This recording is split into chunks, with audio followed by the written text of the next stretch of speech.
ਸਤਿ ਸ਼੍ਰੀ ਅਕਾਲ ਜੀ। ਮੈਂ ਗੁਰਜਤਿੰਦਰ ਸਿੰਘ ਰੰਧਾਵਾ। ਤੁਸੀਂ ਦੇਖ ਰਹੇ ਹੋ Punjab mail USA TV channel. Update North America program ਲੈ ਕੇ ਹਾਜ਼ਰ ਹਾਂ। ਮੇਰੇ ਨਾਲ ਮੇਰੇ ਦੋਸਤ ਸਹਿਯੋਗੀ ਦਿਲ ਨਿੱਜਰ ਜੀ। ਸਵਾਗਤ ਹੈ ਜੀ। ਸਤਿ ਸ਼੍ਰੀ ਅਕਾਲ ਜੀ ਰੰਧਾਵਾ ਸਾਹਿਬ ਤੇ Punjab mail USA TV channel ਦੇ ਸਾਰੇ ਸਰੋਤਿਆਂ ਨੂੰ ਬਹੁਤ ਬਹੁਤ ਪਿਆਰ ਭਰੀ ਸਤਿ ਸ਼੍ਰੀ ਅਕਾਲ। ਪ੍ਰੋਗਰਾਮ ਸ਼ੁਰੂ ਕਰਨ ਤੋਂ ਪਹਿਲਾਂ ਰੰਧਾਵਾ ਸਾਹਿਬ ਮੈਂ ਦੇਖ ਰਿਹਾ ਕਿ ਤੁਸੀਂ ਅੱਜ ਪੂਰੀ ਅਮਰੀਕਨ ਫਲੈਗ ਵਾਲੀ ਟਾਈ ਲਾਈ ਆ ਤੇ ਬੜੀ ਖੂਬਸੂਰਤ ਲੱਗਦੀ ਆ, ਬਹੁਤ ਸੋਹਣੀ ਲੱਗਦੀ ਆ। ਵੀ ਕੋਈ ਖਾਸ ਰੀਜਨ, ਕੋਈ ਖਾਸ ਮਤਲਬ ਦਿਨ ਆ ਰਿਹਾ ਜਾਂ ਕਿੱਦਾਂ? ਤੁਸੀਂ 4 ਜੁਲਾਈ 4 ਜੁਲਾਈ ਥੋੜ੍ਹਾ ਜਿਹਾ ਸਾਡੇ ਦਰਸ਼ਕਾਂ ਨੂੰ ਦੱਸ ਦਿਓ 2 ਲਾਈਨਾਂ 'ਚ। ਬਿਲਕੁਲ ਨਿੱਜਰ ਸਾਹਿਬ, ਤੁਸੀਂ ਵੈਸੇ ਤੁਹਾਡੀ ਤਾਂ ਪਹਿਲਾਂ ਦਾ ਪਾਰਖੂ ਅੱਖ ਤੇ ਮੈਂ ਤੁਹਾਨੂੰ ਸਲਾਮ ਕਰਦਾ ਥੈਂਕ ਯੂ ਕਿ ਤੁਸੀਂ ਬੜੀ ਇਹ ਗੱਲ ਨੋਟ ਕੀਤੀ ਕਿ ਮੈਂ ਅੱਜ ਅਮਰੀਕਨ ਫਲੈਗ ਦੀ ਜਿਹੜੀ ਟਾਈ ਆ ਉਹ ਪਾਈ ਆ। ਰੀਜਨ ਆ 4 ਜੁਲਾਈ, ਜਿਵੇਂ ਕਿ ਪਹਿਲਾਂ ਦੱਸਿਆ 4 ਜੁਲਾਈ ਨੂੰ ਸਾਡਾ ਜਿਹੜਾ ਜਿੱਥੇ ਸਾਡਾ ਦੇਸ਼ ਅਸੀਂ ਤਾਂ ਕਹਿੰਦੇ ਆ ਕਿਉਂਕਿ ਅਸੀਂ ਇੱਥੇ ਰਹਿੰਦੇ ਆ, ਸਾਨੂੰ ਇਹਨੇ ਇੱਥੇ ਸ਼ਰਨ ਦਿੱਤੀ ਆ, ਸਾਨੂੰ ਸਾਰਾ ਕੁਝ, ਸਾਡੇ ਬੱਚੇ ਇੱਥੇ ਵੱਡੇ ਹੋਏ ਆ, ਵਧੀਆ ਕਾਰੋਬਾਰਾਂ ਤੇ ਲੱਗੇ ਆ ਤੇ ਸਾਡਾ ਦੇਸ਼ ਹੀ ਹੋ ਜਾਂਦਾ ਜਦੋਂ ਸਾਡਾ ਦੇਸ਼ ਹੋਵੇ ਤੇ ਉਹਦੇ ਆਜ਼ਾਦੀ ਦਾ ਦਿਨ ਹੋਵੇ, ਇੰਡੀਪੈਂਡੈਂਸ ਡੇ ਹੋਵੇ ਤਾਂ ਬੜੀ ਖੁਸ਼ੀ ਹੁੰਦੀ ਆ। ਤੇ ਅਸੀਂ ਜਿਹੜੇ ਹੈਗੇ ਆ ਹਰ ਵਾਰੀ ਆਜ਼ਾਦੀ ਦਾ ਦਿਨ ਜਿਹੜਾ ਉਹ ਬੜੀ ਧੂਮ ਧੜਕੇ ਨਾਲ ਇੱਥੇ ਮਨਾਉਂਦੇ ਆ ਤੇ ਥਾਂ ਥਾਂ ਤੇ ਸਮਾਗਮ ਹੁੰਦੇ ਆ ਜੀ। ਅਸ਼ਤਬਾਜ਼ੀਆਂ ਹੁੰਦੀਆਂ ਰਾਤ ਨੂੰ, ਫਲੋਟ ਸਜਦੇ ਆ, ਬਹੁਤ ਸਾਰੇ ਸਿਟੀਜ਼ ਆ ਇੱਥੇ ਜਿਹੜੇ ਸਪੈਸ਼ਲ ਜਿਹੜੇ ਸਮਾਗਮ ਆ ਉਹ ਕਰਦੇ ਆ, ਆਰਗੇਨਾਈਜ਼ ਕਰਦੇ ਆ। ਮੈਨੂੰ ਵੀ ਬੜਾ ਮੌਕਾ ਮਿਲਦਾ ਹਰ ਸਾਲ, ਪਿਛਲੇ ਮੈਂ 20 ਸਾਲਾਂ ਤੋਂ ਇਹ ਸਾਰੇ ਸਮਾਗਮਾਂ 'ਚ ਮੈਂ ਜਾਂਦਾ ਜੀ। ਜਾਂਦੇ ਤੇ ਬੜਾ ਇਨਵੋਲਵਮੈਂਟ ਨਿੱਜਰ ਸਾਹਿਬ ਬੜੀ ਜ਼ਰੂਰੀ ਹੈ ਇਸ ਵੇਲੇ ਅਮਰੀਕਨ ਸਿਸਟਮ 'ਚ। ਜੀ ਬਿਲਕੁਲ ਜੀ, ਮੈਂ ਤੁਹਾਡੀ ਇਸ ਗੱਲ ਨਾਲ ਸਹਿਮਤ ਹਾਂ। ਆਜ਼ਾਦੀ ਦਾ ਦਿਨ ਆ ਰਿਹਾ, ਅਮਰੀਕਾ ਜਦੋਂ ਆਜ਼ਾਦ ਹੋਇਆ ਸੀ ਤੇ ਉਹਨੇ ਬੜੇ ਵੱਡੇ ਪੱਧਰ 'ਤੇ ਇਹ ਆਪਣੀ ਜਿਹੜੀ ਦਿਨ ਮਨਾਉਂਦੇ ਆ ਔਰ ਬੜਾ ਸੈਲੀਬ੍ਰੇਟ ਕਰਦੇ ਆ, ਖੁਸ਼ੀਆਂ ਮਨਾਉਂਦੇ ਆ, ਪਟਾਕੇ ਫੁੱਲਝੜੀਆਂ ਦੇਖਣ ਵਾਲਾ ਨਜ਼ਾਰੇ ਹੁੰਦੇ ਆ। ਰਿਵਰਾਂ ਦੇ ਕੰਢਿਆਂ 'ਤੇ ਕਈ ਵਾਰ ਤਾਂ ਜਗ੍ਹਾ ਨਹੀਂ ਮਿਲਦੀ, ਕਈ ਥਾਂ ਤਾਂ ਇੰਨਾ ਜ਼ਿਆਦਾ ਹੁੰਦਾ ਆ। ਬਿਲਕੁਲ। ਤੇ ਖਾਸ ਤੌਰ 'ਤੇ ਮੈਂ ਇਹ ਕਹਿਣਾ ਚਾਹੁੰਦਾ ਕਿ ਕਿਉਂਕਿ ਆਪਾਂ 9/11 ਤੋਂ ਬਾਅਦ ਆਪਣੀ ਜਿਹੜੀ ਆਪਣੇ ਨਾਲ ਪ੍ਰੋਬਲਮਸ ਆ ਰਹੀਆਂ ਉਹ ਆ ਮਿਸ ਆਇਡੈਂਟੀਟੀ ਕਰਕੇ ਤੇ ਸਾਨੂੰ ਬਹੁਤ ਸਾਰੇ ਪ੍ਰੋਬਲਮਸ ਦਾ ਸਾਹਮਣਾ ਕਰਨਾ ਪੈ ਰਿਹਾ। ਜੇ ਅਸੀਂ ਜਿਸ ਦੇਸ਼ ਵਿੱਚ ਰਹਿੰਦੇ ਆ ਉਸ ਦੇਸ਼ ਦੇ ਵਿੱਚ ਜੇ ਸਿਸਟਮ 'ਚ ਇਨਵੋਲਵਮੈਂਟ ਕਰਾਂਗੇ ਤੇ ਕੁਦਰਤੀ ਆ ਕਿ ਜੇ ਉੱਥੇ 10,000 ਬੰਦਾ ਜੁੜਿਆ, ਜੇ ਅਸੀਂ 4-5 ਪੱਗਾਂ ਵਾਲੇ ਉੱਥੇ ਚਲੇ ਜਾਂਦੇ ਆ ਤੇ ਉਹ ਦੇਖਦੇ ਆ, ਉਹ ਦੇਖ ਕੇ ਉਹਨਾਂ ਨੂੰ ਪਤਾ ਲੱਗਦਾ, ਜਾਂ ਇੱਕ ਦੂਜੇ ਨੂੰ ਪੁੱਛਦੇ ਆ ਜਾਂ ਸਾਨੂੰ ਪੁੱਛਦੇ ਆ ਵੀ ਹੂ ਯੂ ਆਰ, ਵੀ ਕਿਹੜੇ ਨਸਲ ਦੇ ਆ, ਕਿਹੜੇ ਧਰਮ ਦੇ ਆ, ਕਿੱਥੋਂ ਆਏ ਹੋ, ਤੁਹਾਡੀ ਬੈਕਗਰਾਉਂਡ ਕੀ ਆ। ਅਦਰਵਾਈਜ਼ ਜੇ ਨਹੀਂ ਵੀ ਸਾਡੇ ਨਾਲ ਗੱਲ ਕਰਦੇ ਗੂਗਲ ਚੈੱਕ ਕਰਦੇ ਆ ਜੀ। ਬਿਲਕੁਲ। ਵੀ ਆ ਟਰਬਨ ਬੰਨਣ ਵਾਲੇ ਜਿਹੜੇ ਬੰਦੇ ਆ ਜਾਂ ਲੋਕ ਆ ਇਹ ਕੌਣ ਹੁੰਦੇ ਆ, ਤੇ ਉਹ ਬੜਾ ਉਹਨਾਂ ਨੂੰ ਮਤਲਬ ਜਿਹੜੀ ਕਹਿ ਸਕਦੇ ਆ ਕਿ ਇਨਫੋਰਮੇਸ਼ਨ ਮਿਲਦੀ ਹੈ। ਬੜਾ ਜ਼ਰੂਰੀ ਆ ਸਾਨੂੰ ਆਪਣੇ ਕਲਚਰ ਬਾਰੇ, ਆਪਣੇ ਰਿਲੀਜੀਅਸ ਬਾਰੇ, ਪਹਿਰਾਵੇ ਬਾਰੇ ਲੋਕਾਂ ਨੂੰ ਜਾਗਰੂਕ ਕਰਨਾ। ਅੱਗੇ ਨਾਲੋਂ ਬਹੁਤ ਫਰਕ ਪਿਆ, ਵੈਸੇ ਪਹਿਲਾਂ ਨਾਲੋਂ ਤਾਂ ਬਹੁਤ ਫਰਕ ਪਿਆ ਕਿਉਂਕਿ ਕਈ ਵਾਰੀ ਮਿਕਸ ਆਇਡੈਂਟੀਟੀ ਵੀ ਹੋ ਰਹੀ ਸੀਗੀ ਥੋੜ੍ਹੀ ਜਿਹੀ ਅਰਬ ਵਾਲਿਆਂ ਨਾਲ ਤੇ ਆਪਣੀ। ਤੇ ਮੈਂ ਇਹ ਨਹੀਂ ਕਹਿੰਦਾ ਵੀ ਅਸੀਂ ਉਹਨਾਂ ਤੋਂ ਵੱਖਰੇ ਆ, ਅਸੀਂ ਬਹੁਤ ਚੰਗੇ, ਉਹ ਬਹੁਤ ਮਾੜੇ ਆ, ਪਰ ਇਹ ਬਹੁਤ ਜ਼ਰੂਰੀ ਆ ਕਿ ਆਪਣੀ ਆਇਡੈਂਟੀਫਿਕੇਸ਼ਨ, ਆਪਣੀ ਜਿਹੜੀ ਸਾਡੀ ਪਹਿਚਾਣ ਆ, ਉਹ ਇਹਨਾਂ ਲੋਕਾਂ ਨੂੰ ਪਤਾ ਹੋਵੇ ਵੀ ਇਹਨਾਂ ਦੀ ਆਇਡੈਂਟੀਟੀ ਕੌਣ ਆ, ਕਿੱਥੋਂ ਆਏ ਆ, ਇਹਨਾਂ ਦਾ ਬੈਕਗਰਾਊਂਡ ਕੀ ਆ। ਨਿੱਜਰ ਸਾਹਿਬ, ਆਪਾਂ ਤਕਰੀਬਨ 100 ਸਾਲ ਤੋਂ ਵੱਧ ਇੱਥੇ ਅਮਰੀਕਾ, ਕੈਨੇਡਾ ਵਿੱਚ ਰਹਿ ਰਹੇ ਹਾਂ। ਬੜਾ ਦੁੱਖ ਹੁੰਦਾ ਜਦੋਂ ਸਾਡੇ ਗੁਆਂਢੀਆਂ ਤੱਕ ਵੀ ਅਸੀਂ ਜਿਹੜੀ ਆਪਣੀ ਪਹੁੰਚ ਨਹੀਂ ਕਰਦੇ। ਅਸੀਂ ਉਹਨਾਂ ਨੂੰ ਦੱਸਦੇ ਨਹੀਂ ਵੀ ਅਸੀਂ ਕੌਣ ਆ, ਸਾਡਾ ਧਰਮ ਕੀ ਆ, ਸਾਡੀ ਪਿਛੋਕੜ ਕੀ ਆ ਸਾਡਾ। ਇਹ ਜਿਹੜੀਆਂ ਚੀਜ਼ਾਂ ਇਹ ਬਹੁਤ ਜ਼ਰੂਰੀ ਆ ਇਸ ਵੇਲੇ। ਹੁਣ ਵੀ ਕੋਈ ਜੇ ਕਹਿ ਲਓ ਵੀ ਲੇਟ ਨਹੀਂ ਹੈਗੇ, ਜਦੋਂ ਵੀ ਤੁਸੀਂ ਤੁਹਾਨੂੰ ਮੌਕਾ ਮਿਲਦਾ ਇੱਥੋਂ ਦੀ ਪੋਲਿਟਿਕਸ ਵਿੱਚ, ਇੱਥੋਂ ਦੀ ਸਪੋਰਟਸ ਵਿੱਚ, ਇੱਥੋਂ ਦੇ ਤੁਸੀਂ ਜੇ ਸਿਨੇਮੇ ਘਰ ਵੀ ਜਾਂਦੇ, ਜੇ ਤੁਸੀਂ ਦਸਤਾਰ ਬਣਦੇ, ਦਸਤਾਰ ਬਣ ਕੇ ਜਾਓ ਤਾਂ ਕਿ ਤੁਹਾਡੀ ਜਿਹੜੀ ਪਹਿਚਾਣ ਆ ਜਿਹੜੀ ਉਹ ਹੋ ਸਕੇ ਤੇ ਲੋਕਾਂ ਨੂੰ ਪਤਾ ਲੱਗ ਸਕੇ। ਤੇ ਹੁਣ ਇੱਕ ਹੋਰ ਖੁਸ਼ੀ ਦੀ ਗੱਲ ਨਾਲੋਂ ਨਾਲ ਮੈਂ ਦੱਸ ਦੇਵਾਂ ਕਿ ਇਸ ਜਿਹੜੀਆਂ ਪਿੱਛੇ ਜਿਹੇ ਇਲੈਕਸ਼ਨਾਂ ਹੋਈਆਂ, ਪ੍ਰਾਇਮਰੀ ਇਲੈਕਸ਼ਨਾਂ ਜਿਹੜੀਆਂ ਹੋਈਆਂ, ਕੁਝ ਥਾਵਾਂ 'ਤੇ ਹੋ ਗਈਆਂ, ਕੁਝ ਥਾਵਾਂ ਤੇ ਹੋਣ ਜਾ ਰਹੀ। ਜੂਨ ਜੁਲਾਈ ਚੱਲਦੇ ਉਹ ਪੜਾਅਵਾਰ ਜਿਹੜਾ ਉਹ ਇਹ ਹੁੰਦੀਆਂ ਇੱਥੇ ਵੱਖ-ਵੱਖ ਸਟੇਟਾਂ 'ਚ ਜਿਹੜਾ ਹੈਗਾ, ਵੱਖ-ਵੱਖ ਥਾਵਾਂ ਤੇ ਜਿਹੜਾ ਇਹ ਆਪਾਂ ਨੂੰ ਉੱਥੇ ਦੇਖਣ ਨੂੰ ਮਿਲਦਾ ਕਿ ਸਾਡੇ ਜਿਹੜੇ ਕੈਂਡੀਡੇਟ ਹੁਣ ਪੰਜਾਬੀ ਨਸਲ ਦੇ ਜਿਹੜੇ ਆ ਬਹੁਤ ਸਾਰੇ ਲੋਕ ਜਿਹੜੇ ਆ ਉਹ ਇਸ ਮੈਦਾਨ ਵਿੱਚ ਅਮਰੀਕਾ ਵਿੱਚ ਜਿਹੜੇ ਆ ਉਹ ਆ ਰਹੇ ਆ। ਸਾਡੀ ਇੱਕ ਇੱਥੋਂ ਲੜਕੀ ਜਸਮੀਤ ਕੌਰ ਬੈਂਸ, ਬੇਕਰਸਫੀਲਡ ਏਰੀਆ ਤੋਂ ਅਸੈਂਬਲੀ ਦੀ ਵੋਟਾਂ ਦੇ ਨੈਕ ਟੂ ਨੈਕ ਬਿਲਕੁਲ ਜਿੰਨੀਆਂ ਵੋਟਾਂ ਉਹਨੂੰ ਉਹਦੀਆਂ ਵਿਰੋਧੀ ਨੂੰ ਪਈਆਂ, ਜਿਹੜੀ ਕਿ ਪਹਿਲੀ ਉੱਥੋਂ ਆਲਰੇਡੀ ਉੱਥੋਂ ਦੀ ਇੱਕ ਵੱਡੀ ਲੀਡਰ ਹੈ। ਠੀਕ ਹੈ, ਇਹ ਫਸਟ ਟਾਈਮ ਕੰਟੈਸਟਰ ਆ। ਠੀਕ ਹੈ, ਤੇ ਤਕਰੀਬਨ ਉਹਨਾਂ ਦੀਆਂ 49 ਤੇ 50% ਦਾ ਹੀ ਹੈਗਾ। ਕੀ ਬਾਤ ਹੈ, ਬਹੁਤ ਕਲੋਜ਼ ਆ, ਤਕਰੀਬਨ 100 ਵੋਟਾਂ ਦਾ ਫਰਕ, ਬਹੁਤ ਕਲੋਜ਼। ਹਾਲੇ ਜਿਹੜੀ ਹੈਗੀ ਆ ਵੋਟਾਂ ਦੀ ਗਿਣਤੀ ਚੱਲ ਰਹੀ ਹੈ। ਠੀਕ ਹੈ, ਠੀਕ ਹੈ। ਇਸੇ ਤਰੀਕੇ ਨਾਲ ਸਾਡੀ ਇੱਕ ਹੋਰ ਬੇਟੀ ਆ, ਉਹ ਆਪਣੇ ਸਿਆਟਲ ਕੈਂਟ ਏਰੀਆ ਤੋਂ ਕੈਂਟ ਏਰੀਆ ਤੋਂ ਹੈਗੀ ਜੀ, ਅਸੈਂਬਲੀ ਦੀ ਇਲੈਕਸ਼ਨ ਲੜ ਰਹੀ ਹੈ। ਹਾਂਜੀ ਹਾਂਜੀ। ਸਾਡੇ ਜਿਹੜੀ ਐਲਕ ਗਰੋਵ ਸਿਟੀ ਦੀ ਮੇਅਰ ਆਲਰੇਡੀ ਹੈਗੀ ਹੈ ਬੋਬੀ ਸਿੰਘ, ਹਾਂਜੀ, ਉਹ ਦੁਬਾਰਾ ਫੇਰ ਜਿਹੜਾ ਨਵੰਬਰ 'ਚ ਜਿਹੜੀਆਂ ਇਲੈਕਸ਼ਨ ਆ ਰਹੀਆਂ ਉਹਦੇ ਵਿੱਚ ਫੇਰ ਦੁਬਾਰਾ ਕੈਂਡੀਡੇਟ ਉੱਪਰ ਕੇ ਸਾਹਮਣੇ ਆ ਰਹੀ ਹੈ। ਸਾਡੇ ਗਾਲਟ ਤੋਂ ਪ੍ਰਗਟ ਸਿੰਘ ਹੈਗੇ ਆ ਜੀ ਜੀ, ਵਾਈਸ ਮੇਅਰ ਹੈ, ਮੇਅਰ ਵੀ ਰਹਿ ਚੁੱਕੇ ਆ ਜੀ। ਇਹ ਜਿਹੜੀ ਸਾਡੀ ਨੈਕਸਟ ਜਨਰੇਸ਼ਨ ਆ, ਉਹਨਾਂ ਨੂੰ ਜ਼ਰੂਰ ਪ੍ਰੇਰਿਤ ਕਰਨਾ ਚਾਹੀਦਾ ਕਿ ਅਸੀਂ ਜਿਹੜਾ ਪੋਲਿਟਿਕਸ ਵਿੱਚ ਉਹ ਜ਼ਰੂਰ ਇਨਵੋਲਵਮੈਂਟ ਕਰੀਏ ਅਮਰੀਕਾ ਦੀ। ਮੈਨੂੰ ਲੱਗਦਾ ਕਿ ਜਿਹੜੇ ਸਾਡੇ ਜਿਹੜੇ ਨਿਆਣੇ ਆ ਜੀ, ਸਾਡੇ ਬੱਚੇ ਜਿਹੜੇ ਆ ਉਹ ਬੇਸ਼ੱਕ ਇੰਨਾ ਜ਼ਿਆਦਾ ਇੰਟਰਸਟ ਨਹੀਂ ਲੈ ਰਹੇ, ਪਰ ਮੈਨੂੰ ਲੱਗਦਾ ਕਿ ਜੇ ਥੋੜਾ ਜਿਹਾ, ਚਲੋ ਸਾਡੇ ਬੱਚੇ ਹੁਣ 30 ਸਾਲ ਦੇ ਹੋ ਗਏ, ਪਰ ਮੈਨੂੰ ਲੱਗਦਾ ਜਿਹੜੇ ਹੋਰ ਜੰਗ ਥੋੜੇ ਜਿਹੇ ਬੱਚੇ ਆ 25 ਸਾਲ ਦੇ, ਉਹ ਕਾਫੀ ਪੋਲਿਟਿਕਸ ਵੱਲ ਰੁਝਾਨ ਆ ਉਹਨਾਂ ਦਾ, ਤੇ ਉਹ ਆ ਵੀ ਰਹੇ ਆ ਕਾਫੀ, ਜਿੱਦਾਂ ਆਪਾਂ ਦੇਖਿਆ ਆ। ਜੀ ਜੀ, ਬਿਲਕੁਲ। ਤੇ ਇਹ ਬੜੀ ਵਧੀਆ ਗੱਲ ਆ।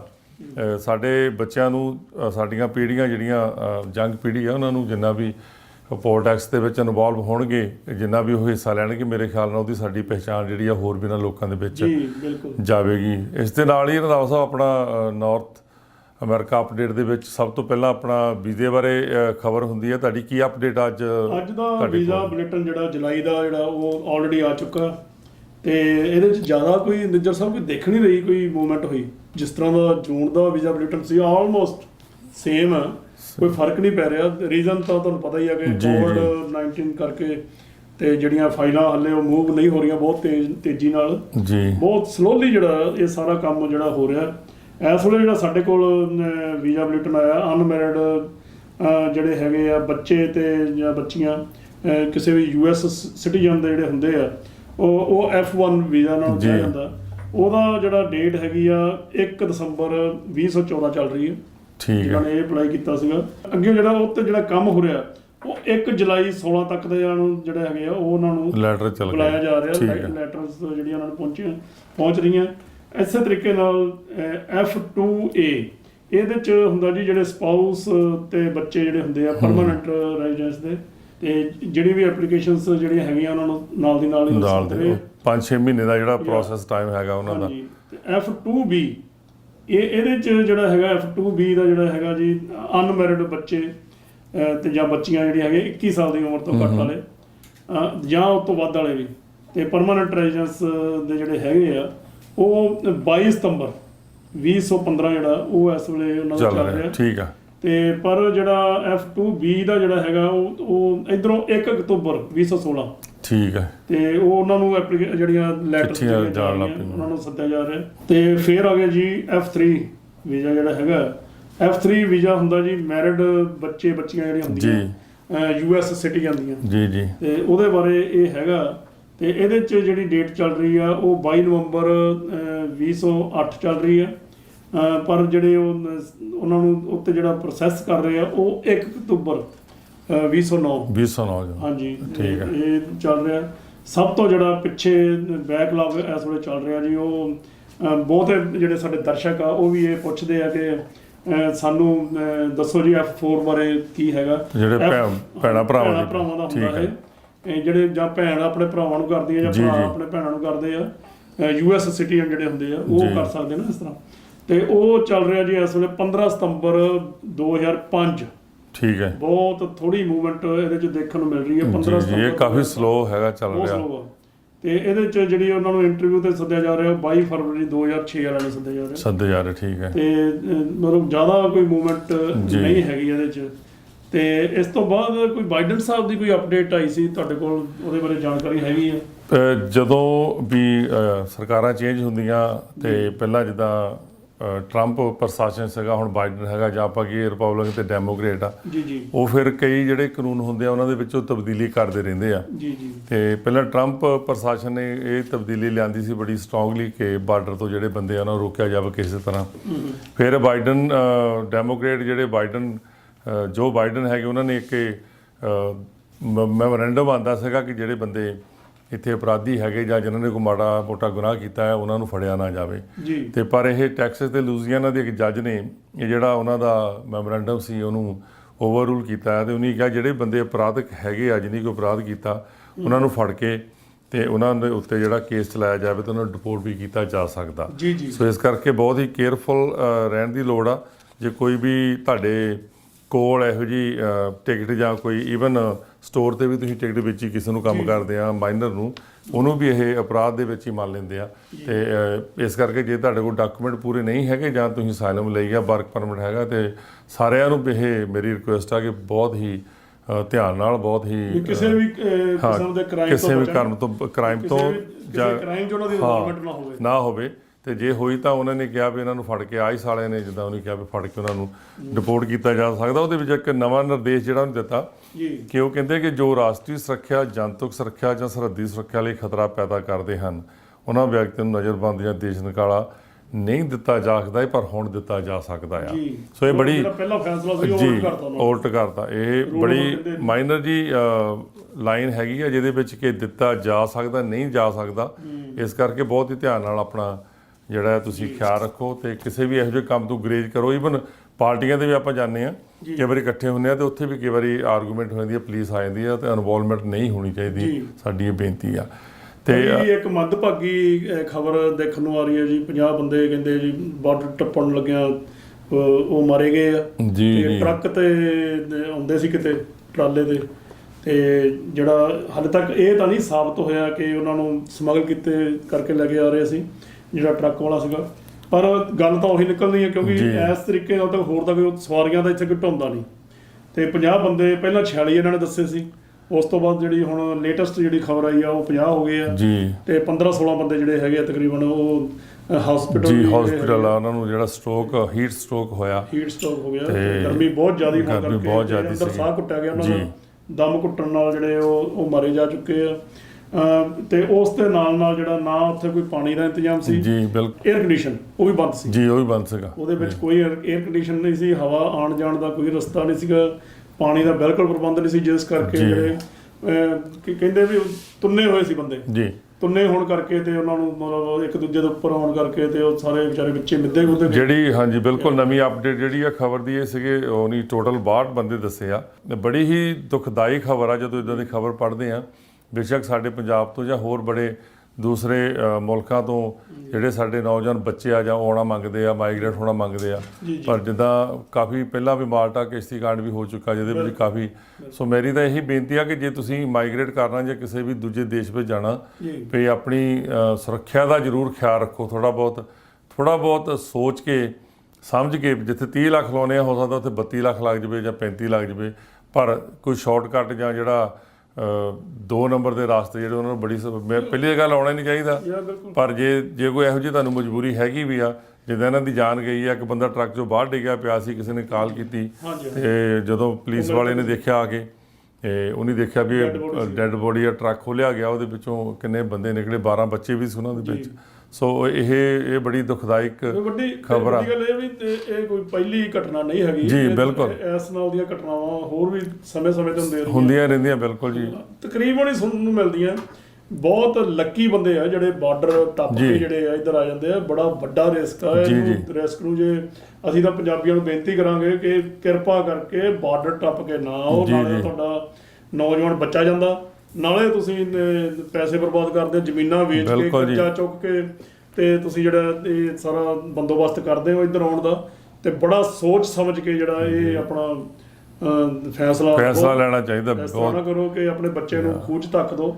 ਇਹ ਤੇ ਕੋਈ ਆ ਕਿਸਮਤ ਵਾਲਾ ਜਿਹੜਾ ਇੱਧਰ ਆ ਜਾਂਦਾ ਤੇ ਅੱਗਿਓਂ ਜੇ ਆ ਵੀ ਗਿਆ ਪਹਿਲਾਂ ਤਾਂ 5-7 ਸਾਲ ਤੇ ਉਹਦਾ ਕਰਜ਼ਾ ਲਾਉਣ ਨੂੰ ਲੱਗ ਜਾਂਦਾ। ਬਿਲਕੁਲ ਹਾਂਜੀ, ਵਕੀਲਾਂ ਦੇ ਪੈਸੇ ਹਾਂਜੀ, ਫਿਰ ਨਾਲ ਦੀ ਨਾਲ ਹੀ ਜਿਹੜਾ ਇਮੀਗ੍ਰੇਸ਼ਨ ਦੇ ਜਿਹੜਾ ਹੋਰ ਖਰਚਾ ਹੋਣਾ, ਫਿਰ ਛੇਤੀ ਕਿਤੇ ਉਹ ਪੱਕਾ ਹੋ ਨਹੀਂ ਸਕਦਾ। ਜੇ ਪੱਕਾ ਹੋ ਵੀ ਗਿਆ, ਜਿੰਨਾ ਚਿਰ ਗ੍ਰੀਨ ਕਾਰਡ ਨਹੀਂ ਹੁੰਦਾ ਉਹਨਾਂ ਚਿਰ ਇੰਡੀਆ ਨਹੀਂ ਜਾ ਸਕਦਾ। ਮੈਂ ਤੁਹਾਡੀ ਉਹਨਾਂ ਨੇ ਪੋਲੀਟੀਕਲ ਅਸਾਈਲਮ ਲੈਣਾ ਹੁੰਦਾ। ਪੋਲੀਟੀਕਲ ਅਸਾਈਲਮ ਦਾ ਇਹ ਹੁੰਦਾ ਸਿਸਟਮ ਵੀ ਜਿਹੜੇ ਕੰਟਰੀ ਤੁਸੀਂ ਆਏ ਉੱਧਰ ਦੁਬਾਰਾ ਨਹੀਂ ਵਾਪਸ ਜਾ ਸਕਦੇ। ਤੁਹਾਡੀ ਗੱਲ ਜਿਹੜੀ ਬੜੀ ਪਾਏਦਾਰ ਆ, ਬੜੀ ਵਜ਼ਨ ਵਾਲੀ ਗੱਲ ਆ ਕਿ ਅਸੀਂ ਇੰਡੀਆ ਤੋਂ ਕਰਜ਼ਾ ਚੱਕ ਕੇ ਆਉਂਦੇ ਆ ਤੇ ਉਹ ਕਰਜ਼ਾ ਲਾਉਣਾ ਬੜਾ ਔਖਾ ਆ। ਪਰ ਮੈਂ ਨਾਲ ਦੀ ਨਾਲ ਇੱਕ ਹੋਰ ਗੱਲ ਜਿਹੜੀ ਕਿ ਮੈਨੂੰ ਬੜਾ ਇਸ ਗੱਲ ਦਾ ਦੁੱਖ ਹੁੰਦਾ ਜਦੋਂ ਮੈਂ ਸੁਣਦਾ ਕਿ ਜਦੋਂ ਜਿਹੜਾ ਉੱਥੋਂ ਇੰਡੀਆ ਤੋਂ ਅਸੀਂ ਕਰਜ਼ਾ ਲੈ ਕੇ ਆਏ ਹੁੰਦੇ ਆ ਉਹ ਤਾਂ ਲਾਉਣਾ ਹੀ ਲਾਉਣਾ ਹੁੰਦਾ, ਪਰ ਜਿਹੜੇ ਇੱਥੇ ਸਾਡੇ ਵਕੀਲ ਜਿਹੜੇ ਲੁੱਟ ਖਸੁੱਟ ਕਰਦੇ ਉਹਨਾਂ ਦਾ ਕਰਜ਼ਾ ਲਾਉਣਾ ਹੀ ਬੜਾ ਔਖਾ ਆ। ਇਹ ਬੜੀਆਂ ਮੈਂ ਇੱਥੇ ਖਬਰਾਂ ਦੇਖੀਆਂ ਕਿ ਕਈਆਂ ਨੂੰ ਵਿਚਾਰੇ ਕਿਸੇ ਪਾਸੇ ਨਹੀਂ ਲੱਗੇ, ਪਰ ਉਹਨਾਂ ਨੇ ਪੈਸੇ 30 35 ਹਜ਼ਾਰ ਵਕੀਲਾਂ ਨੂੰ ਦਿੱਤਾ, ਅਸਾਈਲਮ ਕੇਸ ਅਪਲਾਈ ਕੀਤੇ, ਮੁੜ ਕੇ ਡਿਪੋਰਟ ਵੀ ਹੋਏ।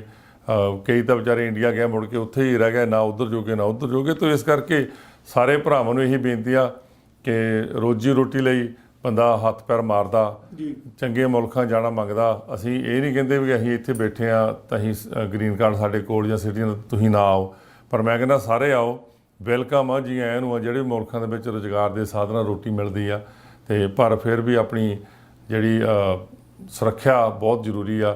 ਜਾਨ ਬੜੀ ਕੀਮਤੀ ਆ, ਜਾਨ ਜਿਹੜੀ ਇੱਕ ਵਾਰੀ ਮਿਲਦੀ ਆ, ਵਾਰ-ਵਾਰ ਨਹੀਂ ਮਿਲਦੀ। ਜੀ ਬਿਲਕੁਲ।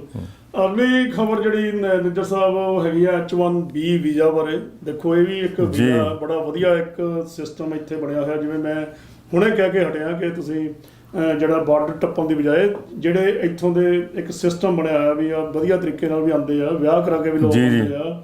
H1B ਵੀਜ਼ਾ, ਫਿਰ L1 ਵੀਜ਼ਾ ਹੈਗਾ, ਬਿਜ਼ਨਸ ਵੀਜ਼ਾ ਹੁੰਦਾ, ਜਾਂ ਇਨਵੈਸਟਮੈਂਟ ਵੀਜ਼ੇ। ਹਾਂਜੀ, ਬਹੁਤ ਕਾਫੀ ਰਾਹ ਹੈਗੇ। ਸਾਡੇ ਪੰਜਾਬੀਆਂ ਨੂੰ ਪਤਾ ਨਹੀਂ, ਸਿਰਫ ਤੁਸੀਂ ਇਹ ਦੇਖੋ ਸਿਰਫ ਪੰਜਾਬੀ ਆ ਜਿਹੜੇ ਬਾਰਡਰ ਟੱਪ ਕੇ ਆਉਂਦੇ ਆ।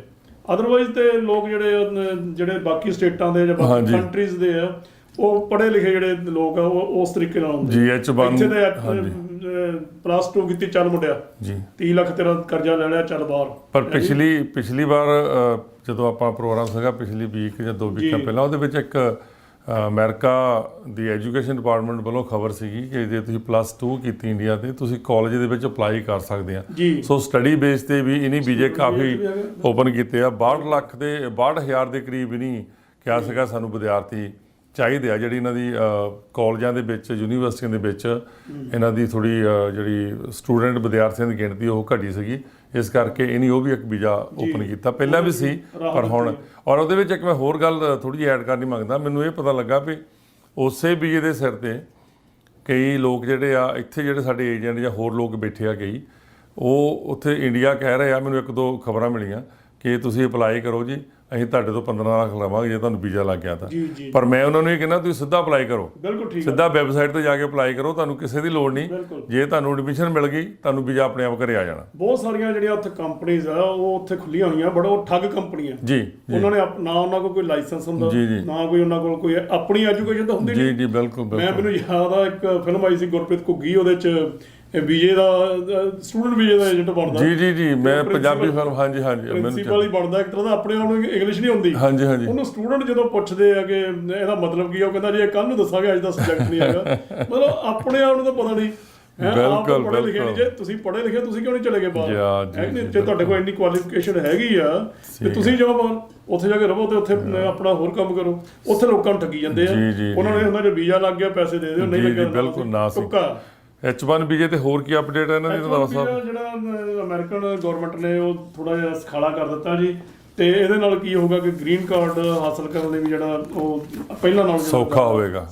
ਬਹੁਤ ਵਧੀਆ ਖਬਰ ਹੈ, ਖੁਸ਼ੀ ਦੀ ਗੱਲ ਹੈ। ਕਿਉਂਕਿ ਇਹ ਤੁਹਾਨੂੰ ਮੈਂ ਦੱਸ ਦਵਾਂ ਕਿ H1B ਵੀਜ਼ਾ ਜਿਹੜਾ ਹੁੰਦਾ ਇਹ ਨੌਕਰੀ ਦਾ ਹੁੰਦਾ। ਜਦੋਂ ਇੱਥੇ ਬੱਚੇ ਫਰਜ਼ ਕੀਤਾ ਪੜ੍ਹਨ ਆ ਜਾਂਦੇ ਆ ਤੇ ਉਹ ਆਪਣੀ ਡਿਗਰੀ ਜਾਂ ਪੋਸਟ ਗ੍ਰੈਜੂਏਸ਼ਨ ਕਰ ਲੈਂਦੇ ਆ, ਉਹ ਕਿਸੇ ਵੀ ਕੰਪਨੀ 'ਚ ਅਪਲਾਈ ਕਰਦੇ ਆ ਤੇ ਉਹਨਾਂ ਨੂੰ ਉੱਥੇ ਰੱਖ ਲਿਆ ਜਾਂਦਾ। ਉਹਨਾਂ ਨੂੰ ਪਹਿਲਾਂ ਵਰਕ ਪਰਮਿਟ, ਬਾਅਦ 'ਚ ਗ੍ਰੀਨ ਕਾਰਡ ਦਿੱਤਾ ਜਾਂਦਾ, ਤੇ ਉਹ ਆਪਣੀ ਫੈਮਿਲੀ ਵੀ ਜਿਹੜੀ ਆ ਪੂਰੀ ਉਹ H1B ਵੀਜ਼ੇ ਦੇ ਤਰੀਕੇ ਜੇ ਨਾਲ ਕੋਈ ਉਹਨਾਂ ਦਾ ਸਿਸਟਮ ਹੁੰਦਾ ਤੇ ਉਹ ਸੱਦ ਸਕਦੇ ਆ। ਬੜਾ ਵਧੀਆ ਇਹ ਇੱਕ ਉਪਰਾਲਾ ਹੈਗਾ ਇੱਥੋਂ ਦਾ, ਤੇ ਇਹ ਚੰਗਾ ਜਿਹੜਾ ਕਦਮ ਜਿਹੜਾ ਇੱਥੋਂ ਦੀ ਗਵਰਨਮੈਂਟ ਨੇ ਇਹ ਲਿਆ, ਖੁਸ਼ੀ ਦੀ ਗੱਲ ਆ। ਸਾਨੂੰ ਪੜ੍ਹਾਈ ਵੱਲ ਤਰਜੀਹ ਦੇਣੀ ਚਾਹੀਦੀ, ਨਾ ਕਿ ਬਾਰਡਰ ਟੱਪ ਕੇ ਜਿਹੜਾ ਆਉਣ ਦਾ ਸਾਨੂੰ ਹੋਣਾ ਚਾਹੀਦਾ। ਇਹਦੇ ਵਿੱਚ 2023 ਤੋਂ 2023 ਤੋਂ ਇਹ ਪ੍ਰਸਤਾਵ ਜਿਹੜਾ ਰੈਗੂਲੇਟ ਹੋਊਗਾ, ਏਜੰਡਾ ਜਿਹੜਾ ਆਊਗਾ, ਉਹਦੇ ਵਿੱਚ ਨਹੀਂ ਇੱਕ ਦੇਖੋ ਉਹਨੇ ਲਿਖਿਆ ਆ ਖਬਰ ਦੇ ਵਿੱਚ ਆ ਕਿ H1B ਜਿਹੜਾ ਰਜਿਸਟ੍ਰੇਸ਼ਨ ਸਿਸਟਮ ਆ ਉਹਦੇ ਵਿੱਚ ਧੋਖਾਦਹੀ ਤੇ ਦੁਰਵਰਤੋਂ ਦੀਆਂ ਸੰਭਾਵਨਾ ਘਟਣਗੀਆਂ। ਸੋ ਇਹਨਾਂ ਨੂੰ ਆਲਰੇਡੀ ਪਤਾ ਆ ਕਿ ਉੱਥੇ ਗਲਤ ਕੰਮ ਹੁੰਦਾ ਆ, ਗਲਤ ਢੰਗ ਨਾਲ ਅਪਲਾਈ ਕੀਤਾ ਜਾਂਦਾ, ਫਿਰ ਵੀਜ਼ਾ ਲਿਆ ਜਾਂਦਾ।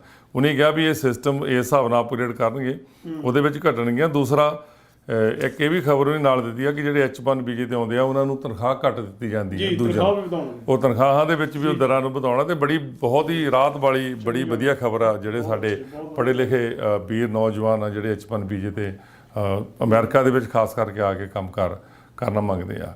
ਅਗਲੀ ਖਬਰ ਨਿੱਜਰ ਸਾਹਿਬ ਬੜੀ ਇੱਕ ਅਹਿਮ ਖਬਰ ਆ, ਅਬੋਰਸ਼ਨ ਬਾਰੇ ਆ ਜੀ। ਇਹ ਇੱਕ ਤਰ੍ਹਾਂ ਦਾ ਹਿਊਮਨ ਰਾਈਟਸ ਤੇ ਬੜਾ ਵੱਡਾ ਇੱਕ ਸੱਟ ਵੱਜੀ ਆ, ਭਾਵੇਂ ਕਿ 6-3 ਨਾਲ ਜਿਹੜਾ ਸੁਪਰੀਮ ਕੋਰਟ ਨੇ ਜਿਹੜਾ ਇਹ ਰੂਲਿੰਗ ਜਿਹੜਾ ਉਹਨਾਂ ਨੇ ਨਵਾਂ ਕੱਢਿਆ ਕਿ ਜਿਹੜੇ ਪਹਿਲਾਂ ਜਿਹੜਾ ਅਬੋਰਸ਼ਨ ਦੀ ਲੋਕਾਂ ਨੂੰ ਲੇਡੀਜ਼ ਨੂੰ ਜਿਹੜੀਆਂ ਖੁੱਲ੍ਹ ਸੀ ਇੱਥੇ ਆਪਣੀ ਮਰਜ਼ੀ ਨਾਲ ਕਰਾ ਸਕਦੀਆਂ ਸੀ, ਹੁਣ ਉਹ ਨਹੀਂ ਕਰਾ ਸਕਦੀਆਂ। ਇਹ ਬੜਾ ਪੁਰਾਣਾ ਸੰਵਿਧਾਨ ਇੱਕ ਬਣਿਆ ਹੋਇਆ ਸੀ ਗਰਭਪਾਤ ਦਾ, ਪਿਛਲੇ 50 ਸਾਲਾਂ ਤੋਂ ਇਹ ਚੱਲ ਰਿਹਾ ਸੀਗਾ, ਪਰ ਸੁਪਰੀਮ ਕੋਰਟ ਨੇ 6 ਜੱਜਾਂ ਤੇ 3 ਜੱਜਾਂ ਦੇ ਆਧਾਰਿਤ ਜਿਹੜਾ ਸੀ ਇਹ ਸਾਰਾ ਕੁਝ ਪਲਟ ਦਿੱਤਾ, ਤੇ ਜਿਹਦੇ ਕਰਕੇ ਹੁਣ ਇੱਥੇ ਬੜੇ ਪ੍ਰੋਟੈਸਟ ਪੂਰੇ ਅਮਰੀਕਾ 'ਚ ਹੋਏ ਆ, ਥਾਂ ਥਾਂ ਤੇ ਇਹਦੇ ਮੁਜ਼ਾਹਰੇ ਕੀਤੇ ਗਏ ਆ, ਲੋਕਾਂ ਨੇ ਪ੍ਰੋਟੈਸਟ ਕੀਤੇ ਆ।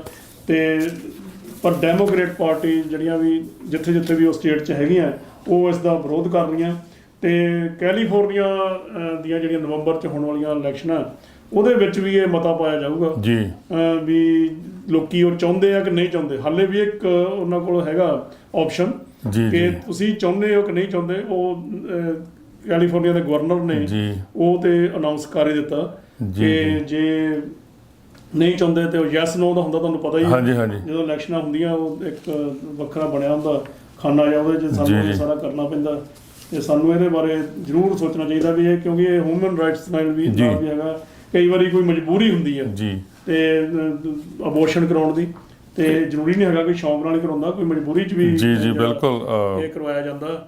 ਤੇ ਇਹ ਜਿਹੜਾ ਹੈਗਾ ਇਹ ਮਤਲਬ ਬਹੁਤ ਸਾਰੇ ਲੋਕ ਜਿਹੜੇ ਆ 50 ਸਾਲ ਪਹਿਲਾਂ ਇਹ ਜਿਹੜਾ ਰਾਈਟਸ ਵੂਮੈਨਸ ਨੂੰ ਦਿੱਤਾ ਗਿਆ ਸੀਗਾ ਕਿ ਉਹ ਇੰਡੀਪੈਂਡੈਂਟ ਆਪਣੀ ਬੋਡੀ, ਆਪਣੀ ਜਿਹੜਾ ਸਰੀਰ ਦਾ ਉਹ ਡਿਸੀਜਨ ਲੈ ਸਕਦੀਆਂ, ਉਹਨੂੰ ਜੋ ਵੀ ਕਰਨਾ ਹੋਵੇ।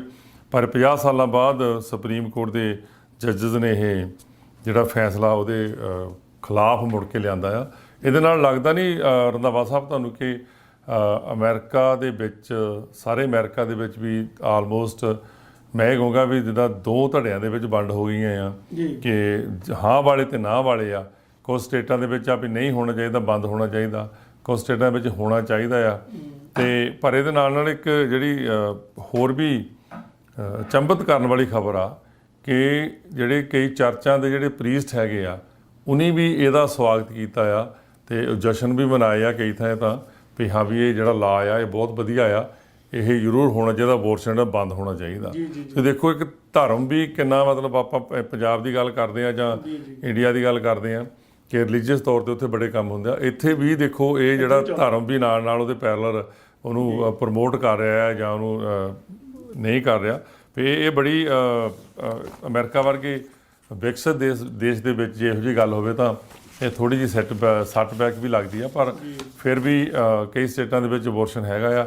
ਪਰ ਅਗੇਨ ਯੈਸ ਔਰ ਨੋ ਵਾਲਾ ਜਿਹੜਾ ਬਿੱਲ ਵੋਟ ਆ ਜਾਣੀ ਆ ਉਹਦੇ ਦੇ ਆਧਾਰ ਦੇ ਉੱਤੇ ਤੁਸੀਂ ਕਰ ਸਕਦੇ ਆ। ਅਤੇ ਦੂਸਰੀ ਗੱਲ ਜਿਹੜੀ ਵੱਡੀ ਖਬਰ ਆ ਕਿ ਜਦੋਂ ਵੀ ਸੁਪਰੀਮ ਕੋਰਟ ਨੇ ਹਿਸਟਰੀ ਦੇ ਵਿੱਚ, ਅਮਰੀਕਾ ਦੇ ਇਤਿਹਾਸ ਦੇ ਵਿੱਚ ਇਹ ਦੇਖਣ ਨੂੰ ਆਇਆ ਕਿ ਜਿਹੜੇ ਸੁਪਰੀਮ ਕੋਰਟ ਦੇ ਕਈ ਇਹੋ ਜਿਹੇ ਫੈਸਲੇ ਆ ਲੋਕਾਂ ਦੇ ਖਿਲਾਫ ਹੋਇਆ। 52% ਜਿਹੜੇ ਫੈਸਲੇ ਸੁਪਰੀਮ ਕੋਰਟ ਨੇ ਆਮ ਪਬਲਿਕ ਦੇ ਖਿਲਾਫ ਲੈ ਗਏ ਆ ਪਿਛਲੇ ਇਤਿਹਾਸ ਦੇ ਵਿੱਚ। ਨਹੀਂ ਦੱਸਿਆ 100 ਸਾਲ ਦੇ ਵਿੱਚ 41% ਲੋਕ ਜਿਹੜੇ ਹਮੇਸ਼ਾ ਉਹਨਾਂ ਦੇ ਵਿਰੋਧ ਵਿੱਚ ਰਹੇ ਆ ਜਿਹੜੇ ਫੈਸਲੇ ਹੋਏ ਆ।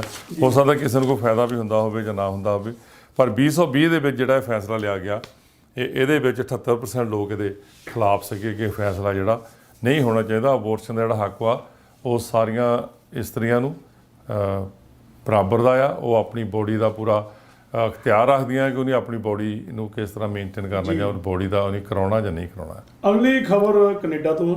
ਕੈਨੇਡਾ ਦੇ ਜਿਹੜੇ ਇੰਟਰਨੈਸ਼ਨਲ ਸਟੂਡੈਂਟਸ ਆ ਉਹਨਾਂ ਬਾਰੇ ਆ, ਬੜੀ ਇੱਕ ਵੱਡੀ ਖੁਸ਼ਖਬਰੀ ਹੈ, ਬੜੀ ਵੱਡੀ ਰਾਹਤ ਦਿੱਤੀ ਗਈ ਹੈ ਉਹਨਾਂ ਦੇ ਪ੍ਰਾਈਮ ਮਿਨਿਸਟਰ ਵੱਲੋਂ। ਤੇ ਇਮੀਗ੍ਰੇਸ਼ਨ ਮੰਤਰੀ ਸੀਨ ਫਰੇਜ਼ਰ ਜਿਹੜੇ ਉਹਨਾਂ ਦੇ ਹੈਗੇ, ਉਹਨਾਂ ਦੇ ਅਨੁਸਾਰ ਜਿਹੜਾ 20 ਸਤੰਬਰ ਤੋਂ 2021 ਤੋਂ ਲੈ ਕੇ 31 ਦਸੰਬਰ 2022 ਤੱਕ ਦੇ ਜਿਹੜੇ ਵਿਚਕਾਰ ਜਿਹੜੇ ਬੱਚੇ ਇਹੋ ਜਿਹੇ ਸੀ ਵਿਦਿਆਰਥੀ ਜਿਹਨਾਂ ਦੇ ਵਰਕ ਪਰਮਿਟ ਖਤਮ ਹੋ ਗਏ ਸੀ, ਉਹਨਾਂ ਨੂੰ ਹੁਣ 18 ਮਹੀਨੇ ਦਾ ਵਾਧੂ ਵਰਕ ਪਰਮਿਟ ਜਿਹੜਾ ਉਹ ਉੱਥੇ ਦਿੱਤਾ ਜਾ ਰਿਹਾ। ਬਹੁਤ ਵਧੀਆ ਗੱਲ ਹੈ। ਬੱਚੇ ਜਿਹੜੇ ਆ ਉਹ ਬੜੇ ਖੁਸ਼ ਆ ਕਿ ਸਾਨੂੰ ਇੱਕ ਚੰਗਾ ਇੱਕ ਆਪਸ਼ਨ ਮਿਲਿਆ, ਓਪਰਚੁਨਿਟੀ ਮਿਲੀ ਆ। ਬਹੁਤ ਵਧੀਆ ਗੱਲ ਹੈ। ਨਿੱਜਰ ਸਾਹਿਬ ਇਸ ਤਰ੍ਹਾਂ ਦੇ ਆ ਵਿਚਾਰੇ ਕਹਿ ਲਓ ਵੀ ਹੈਂਡ ਟੂ ਮਾਊਥ ਹੁੰਦੇ ਆ। ਬਿਲਕੁਲ ਚੁੱਕ ਕੇ ਆਏ ਹੁੰਦੇ ਸਟੂਡੈਂਟ ਉੱਥੋਂ, ਫਿਰ ਇੱਥੇ ਆਣ ਕੇ ਵਿਚਾਰੇ ਕੰਮ ਕਰਦੇ ਆ, ਜੇ ਕੰਮ ਕਰਕੇ ਹੀ ਆਪਣੇ ਨਾਲੇ ਦਾ ਕਰਜ਼ਾ ਲਾਉਂਦੇ ਆ ਜੀ ਜੀ ਤੇ ਨਾਲ ਦੀ ਨਾਲ ਹੀ ਉਹ ਆਪਣਾ ਇੱਥੇ ਫੀਸਾਂ ਵੀ ਭਰਦੇ ਆ। ਬੜਾ ਸ਼ਲਾਘਾਯੋਗ ਫੈਸਲਾ ਹੈ ਕੈਨੇਡਾ ਸਰਕਾਰ ਦਾ, ਕਿਉਂਕਿ ਜੇ ਦੇਖਿਆ ਜਾਵੇ ਪਿਛਲੇ 2 ਸਾਲ ਦੇ ਵਿੱਚ ਜਿਹੜੇ ਸਾਡੇ ਸਟੂਡੈਂਟ ਗ੍ਰੈਜੂਏਟ ਹੋਏ ਹੋਣੇ ਜਾਂ ਪੋਸਟ ਗ੍ਰੈਜੂਏਟ ਹੋਏ ਹੋਣੇ ਆ, ਉਹਨਾਂ ਨੂੰ ਜੌਬ ਵਗੈਰਾ ਲੱਭਣ ਦੀ ਬੜੀ ਤੰਗੀ ਹੋਈ ਹੋਣੀ ਆ, ਤੇ ਉਧਰੋਂ ਉਹਨਾਂ ਦਾ ਵਰਕ ਪਰਮਿਟ ਜਿਹੜਾ ਸੀਗਾ ਜਾਂ ਵੀਜ਼ਾ ਜੋ ਵੀ ਸੀਗਾ ਉਹ ਐਕਸਪਾਇਰ ਹੋ ਗਿਆ। 18 ਮਹੀਨੇ ਦਾ ਟਾਈਮ ਹੋਰ ਦਿੱਤਾ ਗਿਆ ਤੇ ਵਧਾਈ ਦੇ ਹੱਕਦਾਰ ਆ ਕੈਨੇਡਾ ਸਰਕਾਰ ਤੇ ਜਿਹੜੇ ਸਾਡੇ ਵਿਦਿਆਰਥੀ ਆ ਜਿਨ੍ਹਾਂ ਨੂੰ ਇਹ ਮੌਕਾ ਮਿਲਿਆ। ਦੂਜੀ ਗੱਲ ਇਹ ਆ ਜੀ ਕਿ ਵਿਦਿਆਰਥੀਆਂ ਨੇ ਬੜਾ ਵੱਡਾ ਯੋਗਦਾਨ ਜਿਹੜਾ ਉਹ ਕੈਨੇਡਾ ਦੀ ਉੱਥੇ ਇਕਨੋਮੀ 'ਚ ਪਾਇਆ, ਤੇ ਉਹਦੇ ਕਰਕੇ ਕਿਉਂਕਿ ਇੱਕ ਤਾਂ ਅੰਪਲੋਇਮੈਂਟ ਜਿਹੜੀ ਆ ਉਹਦੀ ਬੜੀ ਕਮੀ ਆ ਜੀ। ਬਹੁਤ ਸਾਰੇ ਜਿਹੜੇ ਮਤਲਬ ਲੋੜ ਆ ਜੀ ਜੀ ਬਿਲਕੁਲ ਬਿਲਕੁਲ ਉੱਥੇ ਲੋੜ ਆ, ਚਾਹੇ ਉਹ ਕੈਨੇਡਾ ਦੀ ਚਾਹੇ ਅਮਰੀਕਾ ਦੀ। ਬਿਲਕੁਲ ਬੜੀ ਇਸ ਵੇਲੇ ਛੋੜ ਚੱਲ ਰਹੀ ਆ, ਥੋੜ ਚੱਲ ਰਹੀ ਆ ਜੀ ਜੀ, ਤੇ ਜਿਹਦੇ ਕਰਕੇ ਤੇ ਜਿਹੜੇ ਗਵਰਨਮੈਂਟ ਵੀ ਚਾਹੁੰਦੀ ਆ ਵੀ ਜੇ ਪੜ੍ਹਿਆ ਲਿਖਿਆ ਬੱਚਾ ਜੇ ਇੱਥੇ ਰਹੇ ਤੇ ਆਪਣਾ ਕਾਰੋਬਾਰ ਕਰੀ ਜਾਵੇ, ਬਿਲਕੁਲ ਉਹ ਜ਼ਿਆਦਾ ਵਧੀਆ ਤੇ ਇਕਨੋਮੀ 'ਚ ਵੀ ਉਹਦੇ ਨਾਲ ਉਹਨਾਂ ਦਾ ਯੋਗਦਾਨ ਪੈਂਦਾ। ਚੰਗੇ ਸਮਾਜ ਦੀ ਜਿਹੜੀ ਨੀਂਹ ਪੱਥਰ ਆ ਉਹ ਪੜ੍ਹੇ ਲਿਖੇ ਜਿਹੜੇ ਨੌਜਵਾਨ ਆ ਉਹਨਾਂ ਤੋਂ ਇਹ ਆਸ ਆ ਕਿ ਉਹ ਚੰਗੇ ਸਮਾਜ ਨੂੰ ਸੇਧ ਦੇਣਗੇ, ਚੰਗੇ ਸਮਾਜ ਦੀ ਨੀਂਹ ਪੱਥਰ ਰੱਖਣਗੇ। ਕੈਨੇਡਾ ਸਰਕਾਰ ਦੀ ਇਸ ਮਦਦ ਲਈ ਬਹੁਤ ਹੀ ਵਧੀਆ ਵਧਾਈ ਦੇ ਪਾਤਰ, ਸ਼ਲਾਘਾਯੋਗ ਉਹਨਾਂ ਦਾ ਕਦਮ ਹੈ ਇਹ ਜਿਹੜਾ। ਤੇ ਇਹ ਵੱਧ ਤੋਂ ਵੱਧ ਜਿਹੜੇ ਸਾਡੇ ਵਿਦਿਆਰਥੀ ਆ ਜਿਨ੍ਹਾਂ ਦੇ ਪਰਮਿਟ ਐਕਸਪਾਇਰ ਹੋਣ ਵਾਲੇ ਆ ਜਾਂ ਕਿੱਦਾਂ, ਉਹਨਾਂ ਨੂੰ ਇਸ ਗੱਲ ਤੋਂ ਰਾਹਤ ਮਿਲੂਗੀ। ਇੱਕ ਜਿਹੜਾ ਵਾਪਸ ਜਾਣ ਦੀ ਗੱਲ ਸੀ ਜਾਂ ਜੋ ਵੀ ਸੀਗਾ ਉਹ ਤੋਂ ਥੋੜ੍ਹਾ ਜਿਹਾ ਉਹਨਾਂ ਨੂੰ ਸਮਝ ਲਓ ਹੋਰ ਸਮਾਂ ਮਿਲ ਗਿਆ ਸੋਚਣ ਲਈ। ਹਾਂਜੀ ਰੰਧਾਵਾ ਸਾਹਿਬ, ਬੜੀ ਦੁਖਦਾਈ ਖਬਰ ਆਪਣਾ ਇੱਕ ਨੌਜਵਾਨ ਜਿਹੜਾ ਸਤਨਾਮ ਸਿੰਘ, ਉਹ ਨਿਊਯਾਰਕ ਦੇ ਕੋਲੇ ਇੱਕ ਸ਼ਹਿਰ ਵਿੱਚ ਉਹਨੂੰ ਗੱਡੀ ਦੇ ਬੈਠਿਆਂ ਹੀ ਗੋਲੀ ਮਾਰ ਦਿੱਤੀ ਗਈ। ਪਿਛਲਾ ਪਿੰਡ ਦਾ ਦੱਸਦੇ ਬੇਗੋਵਾਲ ਸੀ ਤੇ ਪੰਜਾਬੀ ਸੀ ਮੁੰਡਾ, ਤੇ ਵਿਚਾਰਾ ਦੇਖ ਲਓ ਵੀ ਆਪਣੇ ਰੋਜ਼ੀ ਰੋਟੀ ਦੇ ਚੱਕਰ 'ਚ ਅਮਰੀਕਾ ਆਇਆ ਸੀ। ਅਕਬਰਪੁਰ ਪਿੰਡ ਦਾ ਇਹ ਨੌਜਵਾਨ ਸੀਗਾ, ਇੱਥੇ ਟੈਕਸੀ ਚਲਾਉਂਦਾ ਸੀ ਤੇ ਹਾਲੇ ਤੱਕ ਤਾਂ ਉਹਦਾ ਕੋਈ ਜ਼ਿਆਦਾ ਉਹਦੇ ਬਾਰੇ ਪਤਾ ਨਹੀਂ ਲੱਗਾ ਕਿ ਕੌਣ ਗੋਲੀ ਮਾਰ ਗਿਆ ਤੇ ਕਿਸ ਤਰ੍ਹਾਂ ਹੋਇਆ, ਪਰ ਹਾਲੇ ਉਹ ਤਫਤੀਸ਼ ਚੱਲ ਰਹੀ ਆ।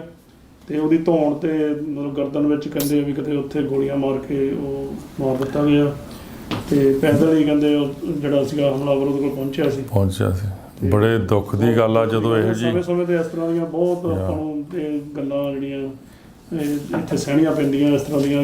ਕਈ ਵਾਰੀ ਸਟੋਰਾਂ 'ਚ ਵੀ ਹੋ ਜਾਂਦਾ ਜੀ ਜੀ ਬਿਲਕੁਲ, ਤੇ ਕਈ ਵਾਰੀ ਇਸ ਤਰ੍ਹਾਂ ਟੈਕਸੀਆਂ ਵਾਲੇ ਵੀ ਕਾਫੀ ਸਾਡੇ ਜਾਨਾਂ ਗਵਾ ਚੁੱਕੇ ਆ।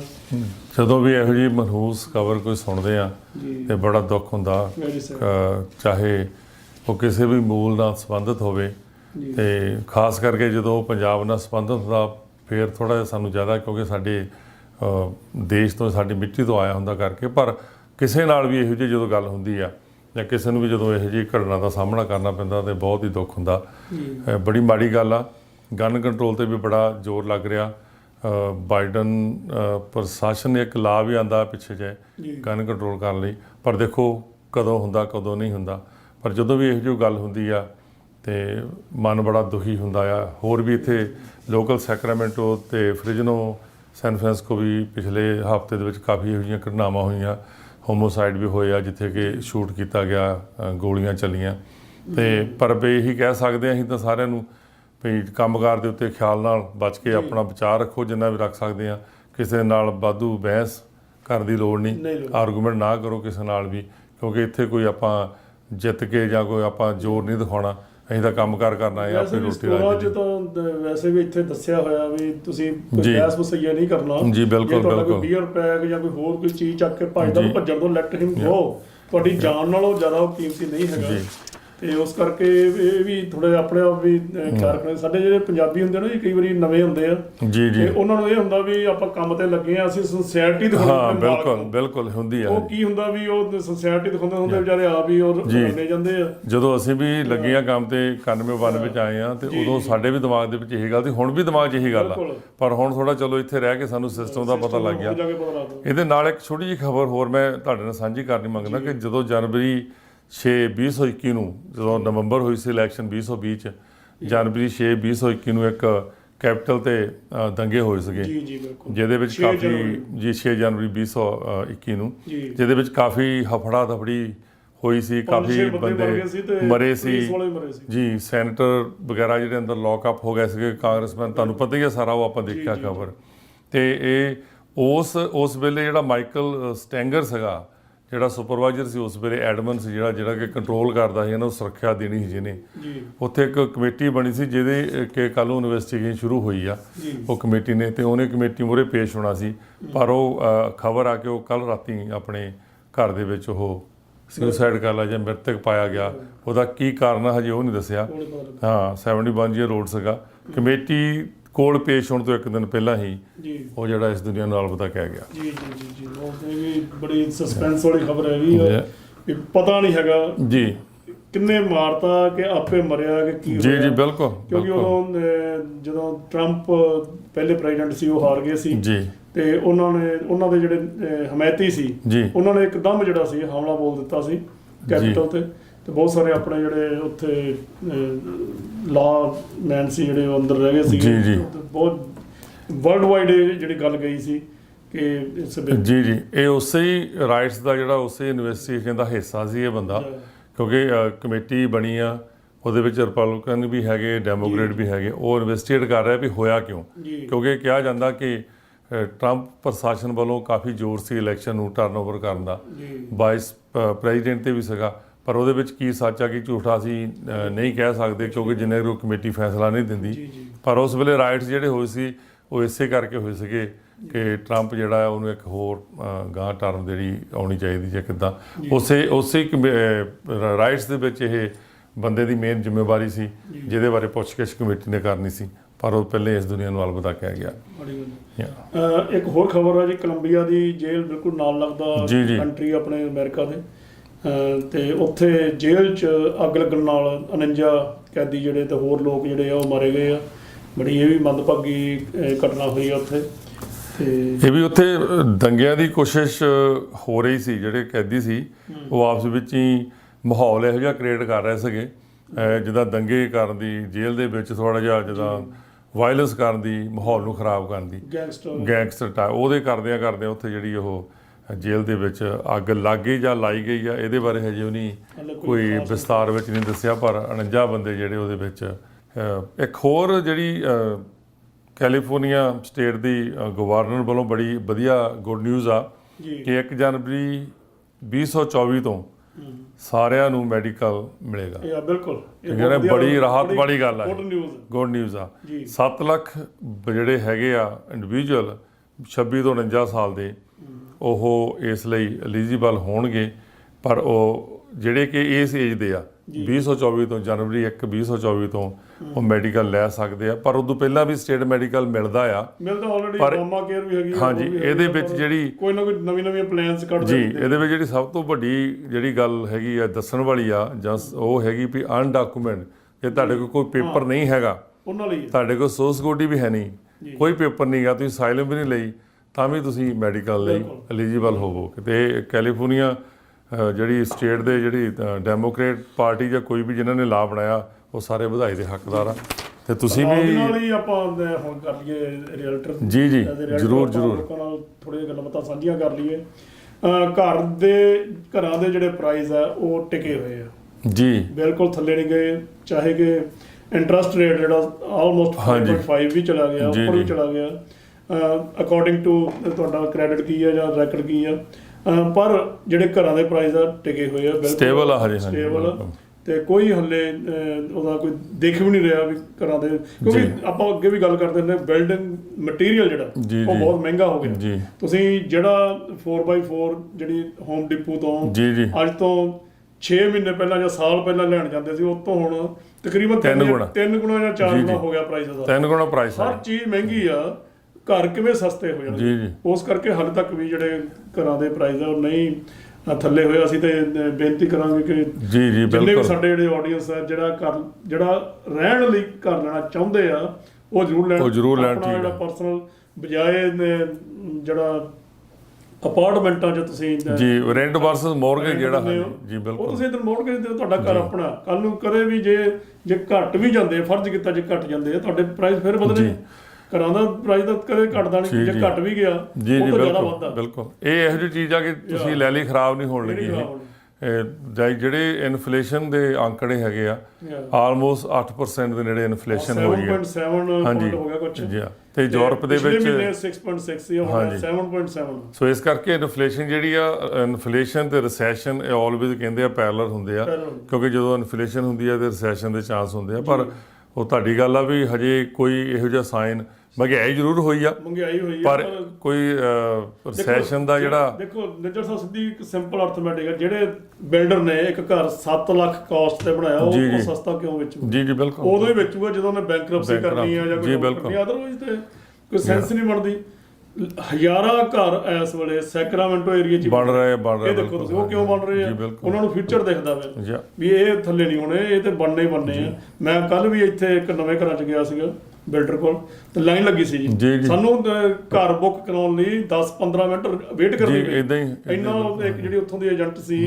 ਉਹ ਇੰਨੀ ਬਿਜ਼ੀ ਸੀ ਤੇ ਸਾਨੂੰ ਦਿਖਦਾ ਵੇ ਮਾਰਕੀਟ ਬਹੁਤ ਕਿਉਂਕਿ 30% ਜਿਹੜੀ ਮਹਿੰਗਾਈ ਹੋ ਗਈ ਆ ਹਰ ਚੀਜ਼ ਦਾ ਰੇਟ ਜਿਹੜਾ 25-30% ਵਧ ਗਿਆ ਕਈ ਚੀਜ਼ਾਂ ਜ਼ਿਆਦਾ ਹੋਈ ਹੈ ਗੈਸ ਦਾ ਡਬਲ ਹੀ ਹੋ ਗਈ 50% ਪਰ ਗਵਰਨਮੈਂਟ ਨੂੰ ਵੀ ਚਾਹੀਦਾ ਜਿਹੜਾ ਹੁਣ ਗੈਸ ਪ੍ਰਾਈਸ ਜਿਹੜੇ ਉਹ ਘੱਟੋ ਘੱਟ ਟੈਕਸ ਜਿਹੜੇ ਆ ਉਹ ਘਟਾ ਦੇਣ ਹਾਂਜੀ ਤੇ ਤਾਂ ਹੀ ਸ਼ਾਇਦ ਉਹ ਥੋੜਾ ਬਹੁਤਾ ਲੈਵਲ ਹੋ ਜੇ ਮਾਰਜਨ ਇਸ ਵੇਲੇ ਕੰਪਨੀਆਂ ਜਿਹੜੀਆਂ ਹੈਗੀਆਂ ਗੈਸ ਕੰਪਨੀਆਂ ਉਹਨਾਂ ਨੇ ਬਹੁਤ ਜ਼ਿਆਦਾ ਰੱਖਿਆ ਉਹਨਾਂ ਨੂੰ ਕੰਟਰੋਲ ਕਰਨਾ ਇਸ ਵੇਲੇ ਬੜਾ ਜ਼ਰੂਰੀ ਹੈ ਬਿਲਕੁਲ ਜੀ ਜਿਹੜਾ ਬੰਦਾ ਮੇਨ ਪਾਵਰ ਦੇ ਵਿੱਚ ਬੈਠਾ ਜਿਹੜਾ ਬੰਦਾ ਮੇਨ ਹੋਲਡ ਕਰ ਰਿਹਾ ਕਿਸੇ ਵੀ ਚੀਜ਼ ਨੂੰ ਕਿਸੇ ਪ੍ਰੋਡਕਟ ਨੂੰ ਉਹ ਹਮੇਸ਼ਾ ਇਹੋ ਜਿਹੇ ਮੌਕੇ ਦੇ ਵਿੱਚ ਆਪਣੇ ਪੈਸੇ ਬਣਾਉਣ ਦੇ ਚੱਕਰ ਵਿੱਚ ਹੁੰਦਾ ਉਹਨੂੰ ਦੁਨੀਆ ਨਾਲ ਕੋਈ ਨਹੀਂ ਹਮਦਰਦੀ ਹੁੰਦੀ ਤੇ ਇਹਦੇ ਕਈ ਕਾਰਨ ਹੈਗੇ ਆਪਾਂ ਪਹਿਲਾਂ ਵੀ ਡਿਸਕਸ ਕੀਤੀ ਆ ਗੱਲਬਾਤ ਕੀਤੀ ਆ ਰੂਸ ਤੇ ਯੂਕਰੇਨ ਦੀ ਯੁੱਧ ਦਾ ਵੀ ਇੱਕ ਕਾਰਨ ਹੈਗਾ ਕੋਵਿਡ ਵੀ ਹੈਗਾ ਆ ਇਸ ਕਰਕੇ ਜਿਹੜਾ ਮਨ ਦੇ ਵਿੱਚ ਇੱਕ ਡਰ ਆ ਕਿ ਰਿਸੈਸ਼ਨ ਹੋਣਾ ਕਿੱਦਾਂ ਦਾ ਹੋਣਾ ਉਹਦੇ ਬਾਰੇ ਹਜੇ ਕੋਈ ਪ੍ਰੋਡਕਸ਼ਨ ਨਹੀਂ ਹੈਗੀ ਕਿਉਂ ਕਹੀ ਜਾਂਦੇ ਆ ਰਿਸੈਸ਼ਨ ਹੋਊਗਾ ਪਰ ਉਹ ਕਿੰਨਾ ਹੋਣਾ ਕੀ ਹੈਗਾ 4 ਸਾਲ ਹੋ ਗਏ ਆ